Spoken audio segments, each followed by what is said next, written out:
Well, Caitlin Clark could be breaking another record, this time with an endorsement deal. We're going to be talking about Caitlin Clark and Nike, and it looks to be that the ripple effects of this moment may ultimately matter more than any individual endorsement.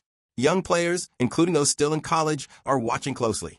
They're seeing that success doesn't have to be isolating, that once you reach a position of influence, you can choose how to use it. Caitlin Clark's story is still being written, but this chapter adds depth to her narrative. It reinforces that she is more than a scorer, more than a media phenomenon, more than a marketing engine. She is someone who recognizes contribution, values support, and is willing to translate appreciation into action. That matters in the WNBA more than almost any other league. Salaries remain misaligned with talent. Visibility is uneven. Opportunities are scarce. When a player with real power chooses to redistribute attention, even symbolically, it challenges the existing hierarchy. This wasn't required. That's what makes it powerful. Clark didn't need to do this to enhance her brand. If anything, she risked complicating it. But by turning her spotlight into a shared one, she redefined what leadership looks like at the professional level. Influence in this context isn't just about reach. It's about responsibility. Whether the Nike component becomes formalized or remains an internal gesture, its impact is already measurable. Conversations have shifted. Perceptions have changed. A precedent has been set. In a league fighting for equity, visibility, and respect, Caitlin Clark just demonstrated that reaching back can be as meaningful as climbing forward. And in doing so, she may have quietly introduced a new paradigm for power in women's athletics, one where success is amplified by who you bring W. It really pisses me off when people are like, she's not the face of the league. The broader implications of this moment extend far beyond Indiana or even the WNBA. If the reports are accurate, Caitlin Clark has quietly introduced a new framework for how endorsement power can be exercised in women's sports. This isn't about charity or optics. It's about leadership at scale. Clark occupies a rare position. She is one of the few rookies in league history to instantly become the face of her team and arguably the league itself. Her national endorsements, television ratings, jersey sales, and social reach are unprecedented at this stage of a career. With that visibility comes leverage, a level of control that most players, especially rookies, never experience. What Clark appears to be doing is using that leverage intentionally and early. Typically, this kind of influence play happens late in a career, after years of accolades and contract security. Players wait until they are untouchable. Clark didn't wait. Before even completing her first full WNBA season, she's reportedly using her platform to elevate someone else. That signals long-term thinking, not just about branding, but about her role within the league. For Sophie Cunningham, the timing couldn't be more meaningful. She has built her reputation the hard way through physical defense, relentless effort, and a refusal to back down. She isn't a marketing darling. She doesn't rack up endorsements, but she earns respect. And now suddenly, she's part of a national conversation. Fans who barely knew her name weeks ago are now paying attention. Her visibility has increased. Her fan base is growing. Even without a confirmed product launch, the narrative alone has added value. In today's sports economy, attention is currency, and Clark has redirected some of hers. From Nike's perspective, the story fits perfectly. Nike has always sold narratives as much as apparel. From Serena Williams' dominance to Michael Jordan's rise, the brand thrives on generational figures who redefine norms. A campaign centered on loyalty, teamwork, and shared success, led by the most influential rookie in decades, isn't a risk. It's an opportunity. Whether or not Sophie Cunningham ultimately appears in a commercial or on a shoebox, the symbolism is already powerful. Clark has demonstrated that climbing to the top doesn't mean leaving others behind.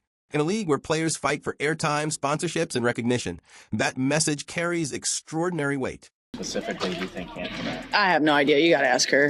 That girl's brain is different, so that's Caitlin Clark made headlines once again, and this time it had nothing to do with a logo 3 or a game-winning shot. Instead, the buzz came from a stunning off-court development involving a reported $25 million endorsement move that few saw coming. According to multiple industry insiders, Clark leveraged her historic Nike deal in a way that sent shockwaves through the WNBA and sparked conversation across the sports world. The move wasn't just financially significant, it potentially redefined how endorsement power can be used in women's basketball. Nike doesn't simply sign athletes. When they commit to someone, they crown them.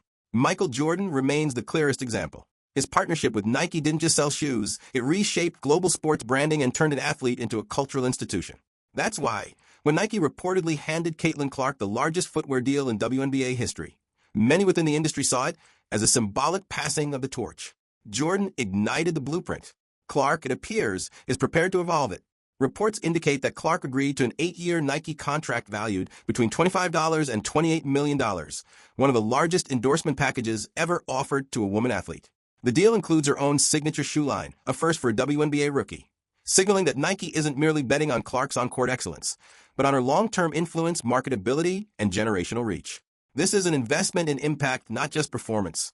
What happened next is what truly stunned people inside the league. According to individuals close to the Indiana Fever organization, Clark surprised teammate Sophie Cunningham with a private gesture tied directly to her Nike agreement. The report suggests Clark requested that Nike include Cunningham in a secondary brand opportunity connected to her deal.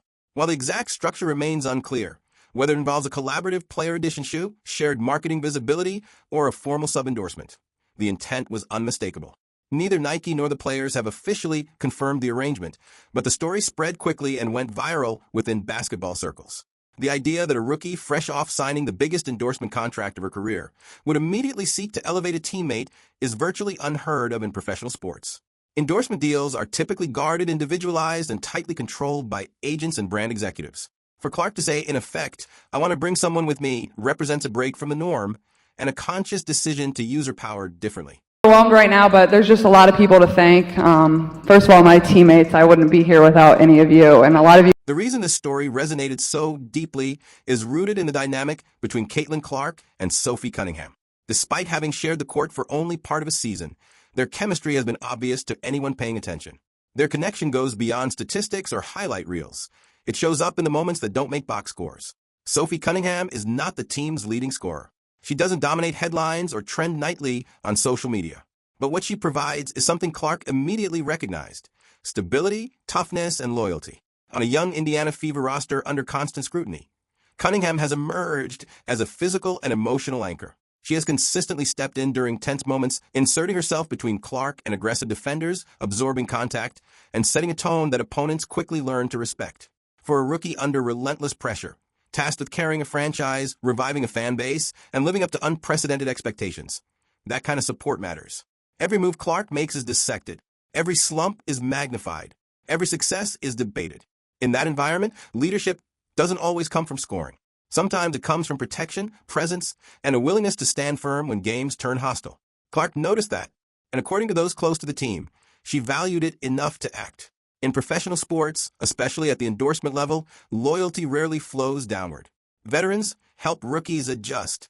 Established stars lift emerging players. The idea of a rookie using her newfound leverage to create opportunities for a teammate, particularly one without a massive marketing profile, is almost unprecedented. This is not how endorsement ecosystems usually function. That's why the rumored gesture carries weight regardless of whether it becomes a full-scale Nike campaign. In a league where sponsorship dollars are unevenly distributed and marketing visibility is limited to a select few, Clark's move sends a powerful signal. It suggests a vision of success that isn't purely individualistic, one where influence is shared, not hoarded.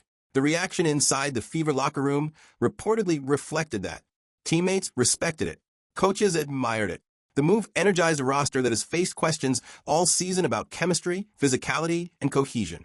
In a league that emphasizes team basketball on the court, but often rewards individual branding off it, Clark challenged the model. Even if the Nike component turns out to be symbolic or limited in scope, the message has already landed. Caitlin Clark isn't just building a brand. She's shaping a culture, one where loyalty is acknowledged and contribution is rewarded.